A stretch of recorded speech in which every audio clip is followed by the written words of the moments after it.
जितेंद्र बावनकर, प्रहार जनशक्ती पक्ष, जिल्हाध्यक्ष गोंदिया. काय सांगाल, काय कोणत्या मुद्द्यावर तुम्ही आंदोलन करताय आणि काय भूमिका आहे आपली? मुद्दे हमारे ये रोडों के, महसूल के हैं, ग्राम पंचायत के, तहसील ऑफिस के, पंचायत समिति के हैं. ये सारे मुद्दे हमारे. और अधिकारियों ने काम करना चाहिए. अधिकारी लोग काम कर नहीं रहे. काफ़ी बार उनको लेटर दिया गया है कि ये रोड के गड्ढे बुझाया जाए, तो आज तक के गड्ढे नहीं बुझे रोड के. अभी बारिश आने वाली, स्कूल के बच्चे जाना चालू करेंगे यहाँ से, कल गिरेंगे, उनके साथ कोई हानि होगी, इसकी जवाबदार कौन लेगा? इसका जवाबदार कौन है? कौन सा अधिकारी जवाबदारी लेता है इसका? या तो कम से कम रोड नहीं बनाते तो गड्ढे तो भी बुझा करके उनको कंप्लीट कर दे. वो भी नहीं कर पाते वो लोग. तक के काम नहीं की 3 साल से.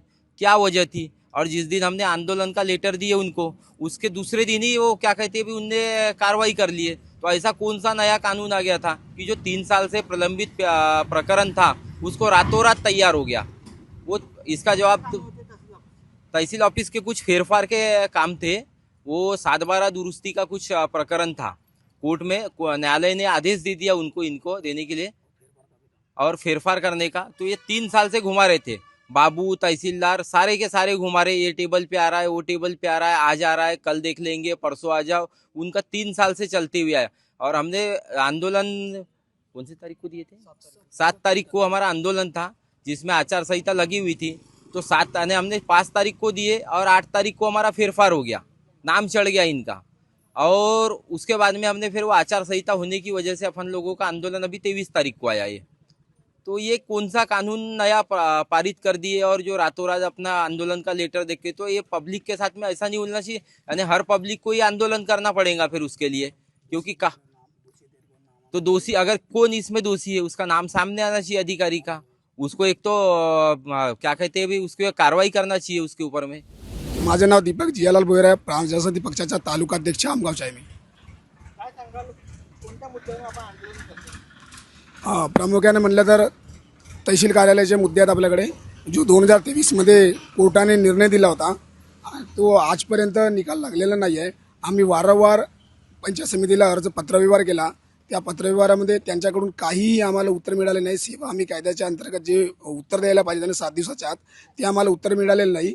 आणि जेव्हा आम्ही आंदोलनाचं पत्र लावलं तेव्हा त्यांनी 10 तारखेचा पत्र होता आमचा, आंदोलन 7 तारखेचा होता. 10 तारखेला त्यांनी पेशी होती आमची, 11 तारखेला आणि 12 तारखेला आमचं नाव 7/12 चढवण्यात आले. आमचं म्हणणं एवढंच आहे, जे 3 दिवसामध्ये तुम्ही काम करायचे होतं तर मग 3 वर्ष कशाला लावले? आणि त्या दोषी अधिकाऱ्यांचे नाव आणि त्यांच्यावर काय कारवाई झाली आणि ते पूर्ण आम्हाला त्यांचे नाव पाहिजे आणि ते पाहिजे. आणि दुसरा मुद्दा म्हणजे आम्हाला PW सार्वजनिक बांधकाम विभागाचा मुद्दा होता. ह्या जो जवरी गिदाडी चिरचाळ बांध जो रोड असते त्या रोडवर पूर्ण गड्डे झालेले आहेत.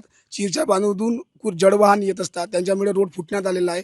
आणि की आज पावसाळा सुरू होणार आहे आणि पावसाळ्यामध्ये त्यांचे विद्यार्थी येणार आहेत, त्यांच्यामुळे किचड आणि गड्डे, त्याच्यामुळे ते अपघात होण्याची शक्यता जाणवली आहे. त्याच्याकडून आमच्या प्रशासनाला एवढी विनंती आहे की लवकरात लवकर तुम्ही आपलं गड्डे बुजवण्यात यावर रोड दुरुस्ती करावा. अन्यथा प्रहार जनशक्ती पक्षाच्या वतीने बच्चूभाऊ कडू यांच्या मार्गदर्शनाखाली आम्ही हा आंदोलन तीव्र करणार आहोत. आणि तिसरा मुद्दा म्हणजे गुरांच्या कोटाचो MRS मनरेगा अंतर्गत जो गुरांचा कोटा असते आणि जे मस्टूल असते त्यांचे बिल आतापर्यंत 2023 पासून आतापर्यंत प्रलंबित आहेत. प्रशासनाला विनंती आहे की लवकरात लवकर आमची मागणी पूर्ण करायला पाहिजे. आणि महिला आमच्याकडे आता आज आंदोलनामध्ये हे विधवा आणि अपंग दिव्यांग महिला भगिनी आले आहेत. त्यांची अशी म्हणणं आहे की 1500 रुपयाचं पेन्शन असते ते अपुरी पडत आहे. आता महागाईची वेळ आलेली आहे, एवढा महागाई वेळ आली आहे, त्याच्यामुळे त्यांचं जे 1500 रुपये आहेत ते त्यांना पुरेसा पडत नाही आहे. आणि त्यांना 6000 रुपये पेन्शन करण्यात यावं अशी आम्ही आमच्या पिंटूभाऊ बावनकर हे जिल्हाध्यक्ष यांच्या मार्फत बच्चूभाऊला निवेदन देण्यात आले आहे.